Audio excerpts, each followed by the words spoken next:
We often talk about freedom and democracy as if they were the same thing, but actually, it's not obvious that democracy always produces the most freedom-friendly outcomes.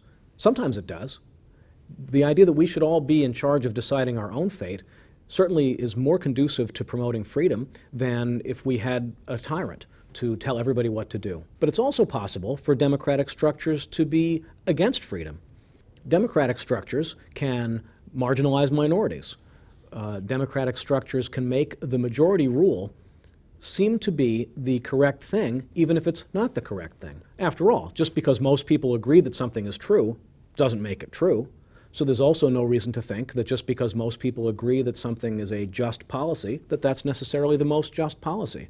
There was a time when the vast majority of Americans thought that women should not be permitted to vote, or that blacks shouldn't have the same rights as white people. Nowadays, we think those things are false.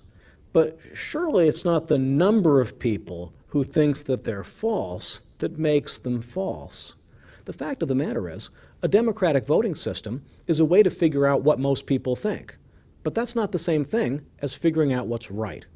So when majorities in a democratic process pass legislation that removes or restricts individual freedom, that's not necessarily valuable. If the goal is liberty, then democratic structures have to be themselves bounded by bordering conditions that keep people safe from what John Stuart Mill calls the tyranny of the majority.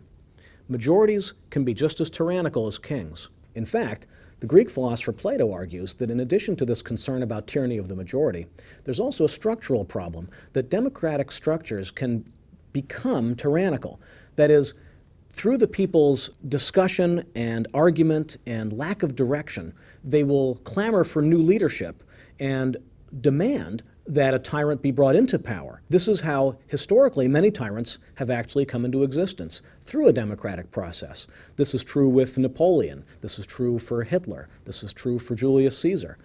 These are all examples of historical tyrants who came into power because of, not in spite of, democratic structures. So if we're concerned about protecting freedom, democracy might be something that helps us, but it's really important to make sure that there are boundary conditions on the democratic process that protect the rights of the individual.